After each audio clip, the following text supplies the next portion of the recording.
will then make the identification of that final clone less painful.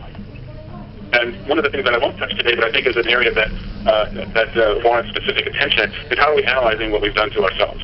And so we can sequence the genome, we can do metagenomic and metabolomic analysis of these cells, and generate volumes and volumes of data to what we've done to our particular cells, and the effect of these edits in the particular signaling pathways and other systems within the cell. The hard part, specifically for biologists like myself, is to take all this data, collate it into a model that is easily understandable, something that we can create a hypothesis with. So this is an area that I think you'll see in the future being more developed and being more useful for biologists. So the idea is then, as we run around this cycle, it's a circle until we really get the cell model that we think that we can apply to our particular problem, and then we can then use these modified and validated cells for, in this case, disease modeling or screening for new drugs. So just to touch base on technology drivers, one of the drivers that I didn't mention, but I think we're all aware of, is now, within the last several years, we can efficiently generate induced pluripotent stem cells from healthy and diseased patients. So we can take cells from a patient, we can create iPS cells, we can then sequence them to understand the mutation profile that might be associated with their particular disease, and then engineer them, and then we can hopefully then, as we get better at differentiating them into terminally differentiated tissues, then use those tissues for modeling. I'll mention a bit about lower cost and increased efficiency of reading and writing DNA, lower cost and increased efficiency of genome edits. Basically, this is just a slide to kind of reiterate the amount of progress that's been made since Yamanaka has described his reprogramming factors. Basically, it's become, I think, pretty commonplace to take a skin biopsy or a blood sample and then reprogram those cells into iPSCs. And then we can take these iPSCs and edit those to either induce or repair mutations, and then differentiate those into particular types to do some screening, or eventually, as we get better at therapeutic applications, we might think of using them as therapies as well. The next focus, as I mentioned, was reading and writing DNA. So over the years, the efficiency of creating larger and larger pieces of DNA has gone up. So now we can create very large pieces very efficiently, even as you know, a few years ago, entire genomes was being constructed and synthesized. So the chemistries and the technologies for creating synthetic DNA allows us to be able to create donor constructs and tools without having to do restriction enzyme and PCR cloning, which is very labor intensive in many cases. One of the major things major drivers in here is the cost. So as we increase our efficiency, the cost per base pair for sequencing and synthesis has gone down. So if we look at sequencing, this blue line, the cost of sequencing per base has dropped off significantly in the last several years. Where now sequencing an entire genome is reportedly somewhere in the neighborhood of $1,000. So that's becoming very commonplace, which is leading to the generation of large, massive volumes of data, of sequence data, that then we can use to model particular diseases and make hypotheses from. So meanwhile, as you can see from the orange and the yellow line, the cost of short oligo and gene synthesis is dropping off significantly as well. So currently it's about 30 for a double-stranded gene. It's probably between 15 and 30 cents a base pair. There are several entities out there that are working hard, including Thermo, working hard to push that cost down into new agents. So I think you'll see that the accessibility of synthetic DNA and our ability to design novel DNA constructs in silico and have those synthesized and delivered to our door is going to just get better and better. Finally, we'll focus on editing tools. So we can sequence our cell lines, we can create iPSCs, we can generate payloads that we want to insert into these cells to engineer the cells. How do we get them into the genome?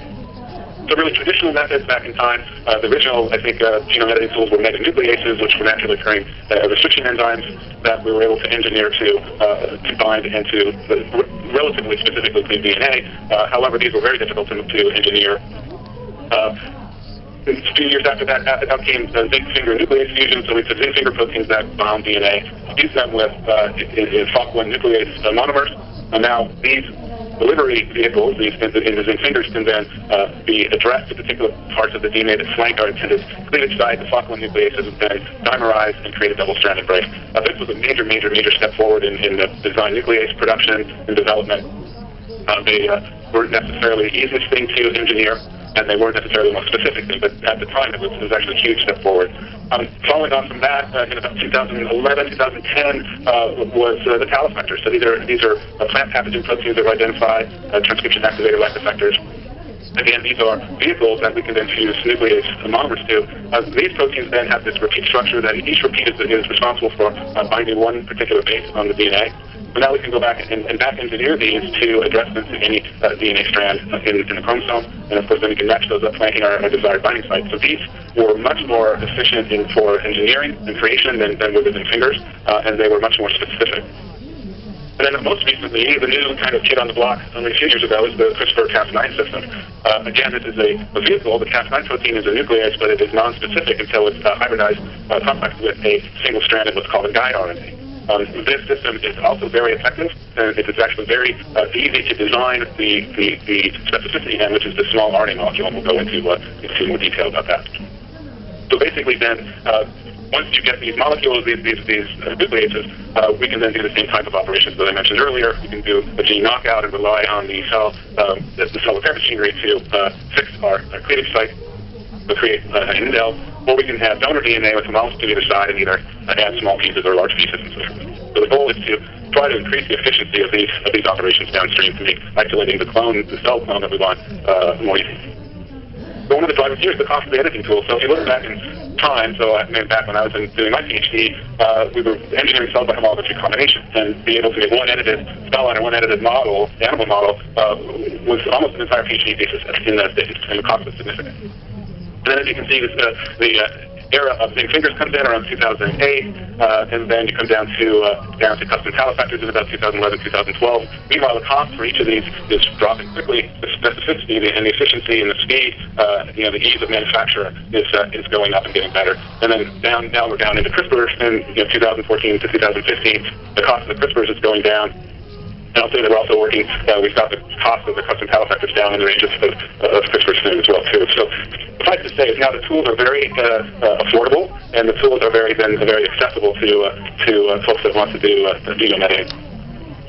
The main star of the show right now is Cas9, CRISPR-Cas9. As I mentioned, there's two parts of the system. So the first is the Cas9 protein. It's a nuclease that is nonspecific, and then when it's complexed with this what's called a guide RNA. In nature, this guide RNA appears in two pieces: a tracer RNA, which is thought to be important for creating this protein RNA complex, this ribonuclear protein complex, and then the target-specific CRISPR RNA is the other half that then actually describes the specificity or the address of where this nuclease is going to bind and cut. In reality, most times this is a single RNA. So for use for genome editing, we know there's just a few single RNA, which works well. So basically, when we can complex this guide RNA with our Cas9 protein, it's thought that this complex then binds and tracks down the DNA until it arrives at what's called PAM sequence. The PAM sequence is a kind of a street sign that indicates where a potential target locus can be for the CRISPR. And then for the case of strep pyogenes Cas9, the PAM sequence is NGG or NAG, so there's quite a bit of sequence space there for it to work. The complex is thought to then intercalate in at the PAM sequence to create a single-stranded character, which then is thought to allow the association of the CRISPR RNA and with the single strand